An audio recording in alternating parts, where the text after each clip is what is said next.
Assalamualaikum warahmatullahi wabarakatuh. Pada kesempatan belajar hari ini, saya akan menyampaikan materi peluruan eksponen. Sebelumnya, pada minggu kemarin, saya sudah menjelaskan mengenai fungsi eksponen, kemudian dilanjutkan dengan pertumbuhan eksponen. Nah, untuk pembelajaran hari ini, saya tidak akan memberikan pembahasan soal yang sudah saya berikan, yaitu pada latihan 1.2 dan latihan soal pemantapan. Untuk pembahasannya nanti akan saya berikan pada video yang lainnya. Untuk hari ini saya akan menyampaikan mengenai peluruan eksponen.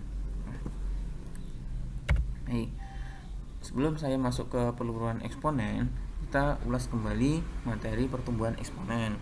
Pada pertumbuhan eksponen kemarin, saya sudah menjelaskan yaitu fungsi pertumbuhan eksponen dapat dituliskan dengan fx sama dengan a pangkat x dengan nilai a lebih dari 1. Kemarin saya juga pada kesempatan untuk latihan pemantapan juga menuliskan bagaimana untuk pertumbuhan eksponen, yaitu a t sama dengan a0 dikali r pangkat t. Nah, kemudian ini at adalah nilai pada waktu tertentu atau fase tertentu, dengan A0 ini adalah awal atau keadaan awal suatu pertumbuhan, ya. Kemudian R itu adalah rasio, T adalah waktu atau fasenya, seperti itu. Nah, untuk selanjutnya pada peluruhan eksponen, fungsi eksponen tidak hanya menggambarkan pertumbuhan yang signifikan dari waktu ke waktu. Fungsi eksponen juga menggambarkan penurunan secara konsisten pada periode waktu tertentu. Ini disebut peluruhan eksponen. Nah, perhatikan grafik berikut. Nah, memiliki suatu perbedaan. Nah, apa itu perbedaannya? Nah, bisa kalian diskusikan dengan teman-teman atau di rumah, teman di rumah atau teman di bimbingan belajar jika kalian belajar di bimbingan belajar. Yang terus kemudian fungsi peluruan eksponen dapat dituliskan sebagai fungsi peluruannya ini fx sama dengan n kali a pangkat x dengan 0 kurang dari a kurang dari 1. N bilangan real tak 0, x adalah sebarang bilangan real. Nah, ini untuk yang fungsi eksponen. Apakah ini bisa menggunakan seperti yang at sama dengan a0 dikali r pangkat t? Nah, kita akan buktikan pada contoh soal. Contoh, obat penahan rasa sakit disuntikkan kepada pasien yang mengalami luka berat akibat kecelakaan. Dosis obat disuntikkan adalah 50 kg. Nah, ini ya. Ini 50 kg disuntikkan, ya. 1 jam setelah penyuntikan, 1 jam setengah penyuntikan, setengah dosis tersebut, setengah dosis obat tersebut akan luruh. Nah, ini akan luruh dan dikeluarkan dari dalam tubuh. Proses tersebut akan terus berulang setiap jam. Nah, inilah yang dinamakan dengan soal peluruhan eksponen. Nah, ini contohnya. Keadaan awalnya kita bisa ketahui, ya. Kita bisa ketahui. Jawab. Nah, keadaan awalnya yaitu keadaan awal. Kalau kita tuliskan pada seperti yang tadi ini, ya. AT sama dengan A0 kali R pangkat T. Nah, dengan keadaan seperti itu, untuk keadaan awalnya yaitu A0. A0 nya berapa? A0 nya yaitu 50. Oke. Keadaan awalnya, ya. Terus kemudian setengah dosis tersebut akan luruh. Nah, ini adalah rasionya. Rasionya itu setengah. Kemudian dan dikeluarkan dari dalam tubuh. Nah, inilah yang sudah diketahui.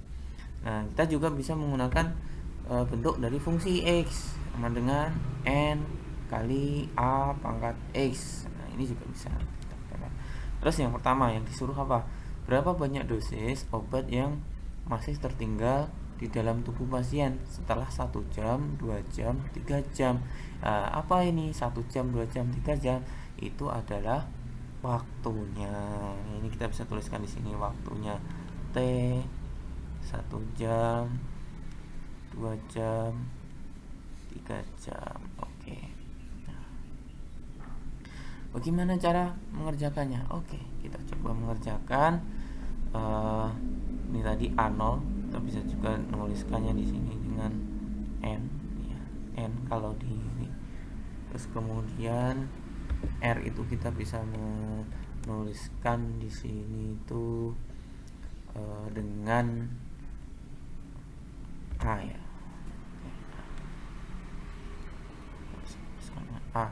Kemudian ini X nya ini kita wakilkan dengan T. Nah, ini kalau kita tuliskan dengan cara bentuk fungsinya.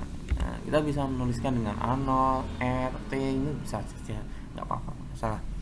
Kemudian ini yang pertama yaitu 1 jam.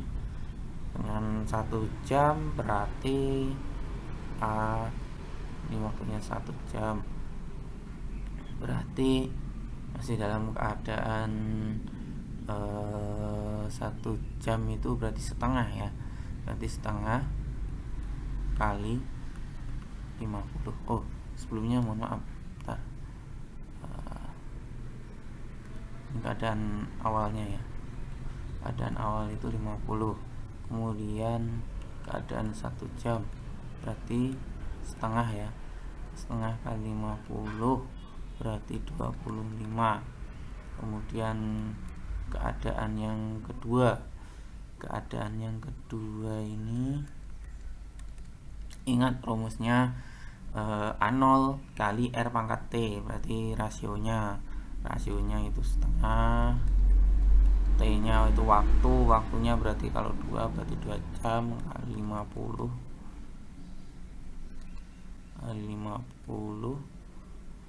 berarti 1/4 kali 50 berarti 12,5. Oke, kemudian A3 berarti 1/2 kali 50. Ini 3, ya.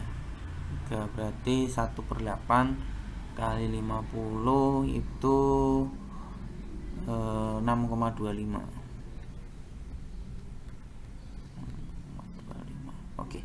Nah, ini adalah banyak dosis yang masih tertinggal, ya. Ini yang tertinggal berarti waktu 1 jam itu 25, kemudian waktu 2 jam 12,5, kemudian waktu 3 jam yaitu 6,25. Oke, kita bisa memodelkan. Oke, dari bentuk seperti ini kita bisa memodelkan model yang kita dapatkan, yaitu saya menuliskan nanti 2 versi, ya. Ini bentuknya AT sama dengan A0 kali R pangkat T. Bisa dituliskan AT sama dengan A0 nya yaitu 50, R nya setengah pangkat T. T ini waktunya. Ini waktunya. Kita juga bisa menuliskan dalam bentuk lain dengan fungsi, ya. Fungsi X sama dengan N kali A nya tadi yaitu rasionya, sama aja dengan rasionya, itu setengah pangkat X, atau bisa N nya itu N awalnya yaitu 50, berarti setengah pangkat. Oke, ini adalah model matematikanya. Baiklah, ini saya rasa cukup, ya, untuk contohnya. Nanti bisa kalian terapkan pada latihan soal yang akan kalian selesaikan. Baik, ini adalah latihan soal. Kerjakan latihan soal 1.3 pada buku matematika yang sudah pernah saya berikan, yaitu ada halaman 18. Dikumpulkan paling lambat hari Rabu 11 Agustus 2021 pukul 7. Baik, untuk pembelajaran ini sekian. Semoga bermanfaat dan tetap menjadi siswa yang rajin, tekun, ulet dalam belajar. Tetap jaga kesehatan. Terima kasih. Wassalamualaikum warahmatullahi wabarakatuh.